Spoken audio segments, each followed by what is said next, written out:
the Graflex Speed Graphic Speed camera. graphic, right? That was it was the standard camera for press photography. The 40s through 50s, probably up to the 60s. Weighs like a boat anchor. Yeah. it's not a 10 pounds? Yeah, I would say maybe 5 to 7, maybe, but it's pretty heavy. You know, and then I mean, imagine once you get all the gear on with the flash and you hook everything up. I mean, you know, it was cumbersome, but people that learned how to photograph with these, they were just as nimble with this as a 35 millimeter. So the way you open it is there's a little button at the top that's almost hidden. It's built into the fabric of the camera, but you have to push that down and it pops open. Okay. And that clicks into place. There are two latches here that these little arms click into place and holds the bed level. And then you pull the lens out until it hits these stops. Okay. This is a bellows camera. About as manual as you're going to get. These cameras were completely nothing automatic on them at all. Everything, the photographer had to do everything with these cameras. The shutter speed, well, I'll take the lens cap off here. The shutter speeds are all on the lens. So each number corresponds with a shutter speed, 25th of a second, 50th of a second, 100th of a second. These cameras went up to 200th of a second. Nowadays, cameras go up to 5,000th of a second with the digital. Wow. But that's the way because of the way the shutter is configured. Interesting. So there was a limitation relative to the photography of today that photographers of Mosley's generation had to learn how to work with. Yeah, and you also had to. Photography in itself is a physical endeavor. But with these cameras, not only was it physical, but you also had to work with the limitations of the camera, but you also had to understand the camera. So Mosley's shooting sports, you see these action shots over here, he's stopping these things at 200th of a second now, which is right on the borderline for fast-moving objects. Nowadays, we have the luxury, we can go up to 2,000th of a second shooting football, so which gives you every single little thing is in detail. You maybe notice in some of Mosley's pictures that he is following the action. So it's an action called panning. So when he's shooting, he's actually following the motion of the subject with the camera. Which at 200th of a second, that will freeze the subject that's in motion. You may get a little bit of blur in the background, but that's what creates some of the brings about some of the artistic qualities in the images there.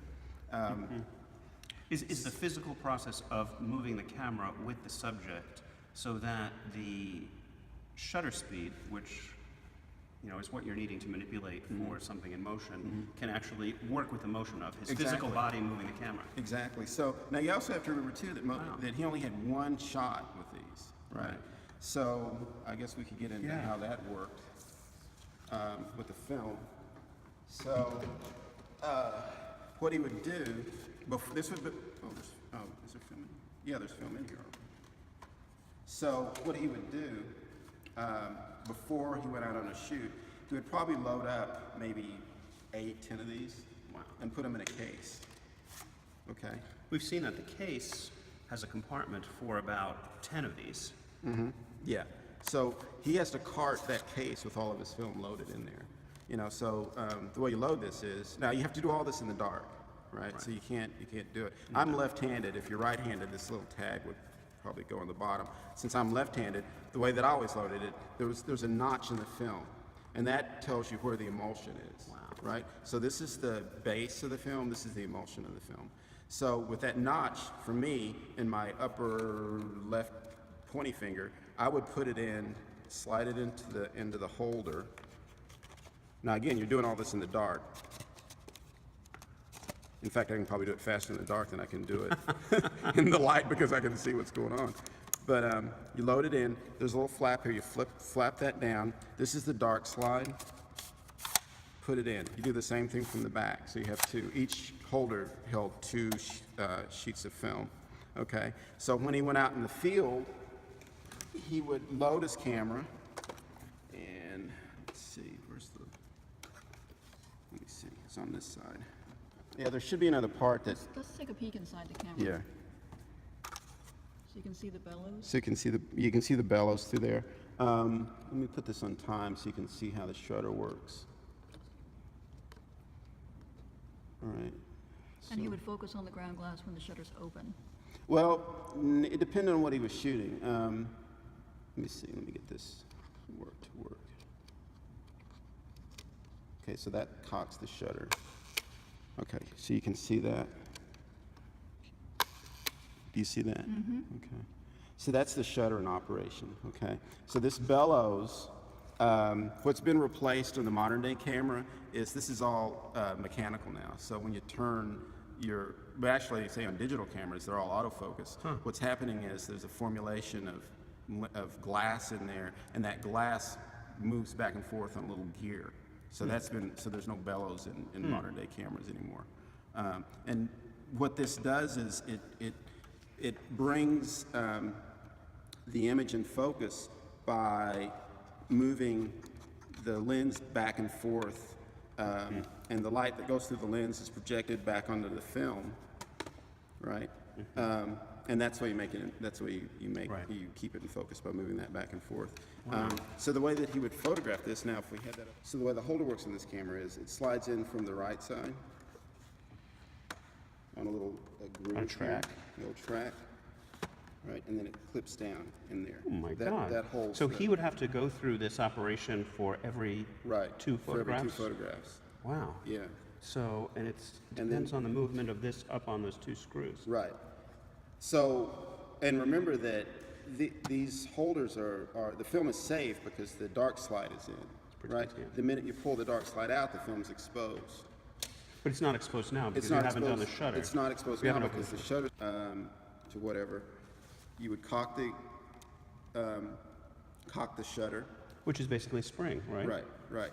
And Spring then load. he would trip it by either the shutter release cable that you could screw in there. or this shutter release button here. Oh, that's the button. Yeah. So he would probably focus and click, and that exposed the film. And then he would put the dark slide back in. And I'm sure he probably did this much faster than I'm doing it because, those guys had a way of just, and he also had to remember which side to switch because Did he have it was to? really easy to Did he have to double expose. flip the holder for every? Yeah, because Wow. he would expose So it was one side, photograph, flip the folder, flip the holder, another photograph, slide and then it get in. another holder. Yeah, make another exposure. How would Wow. you focus, Ron? So with this camera, there's 3 ways to focus. And actually, well, there's 3 ways to compose an image, I should say. One is, and probably the most used way to focus, would be to look through the viewfinder here. And so what this is it's a range, it acts more like a rangefinder.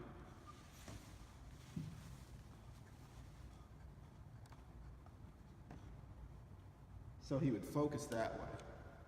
When the film is in. Can't kill that. This does not focus. What this does is it allows for a composition. What this does. It allows for composition. It doesn't focus. I think on the Crown graphics, maybe they turned this into a rangefinder. But this one doesn't do that. So what he would have to do is probably pre-focus. That's what I was thinking. How difficult is that? Yeah, so that's where the ground glass comes in. So he would focus and then quickly put the film in. Yeah, and so hope if that you nothing walk moved? into a room, you'd have to put put the camera on probably time. That pops the shutter open. So it'll stay open now as long as I want until I push the shutter down again. So the way you would focus. Now this is going to be kind of cool if you can see it. Can you, maybe I should look through there, and I can see what's in focus. Okay. Yeah. All right. There we go. Now.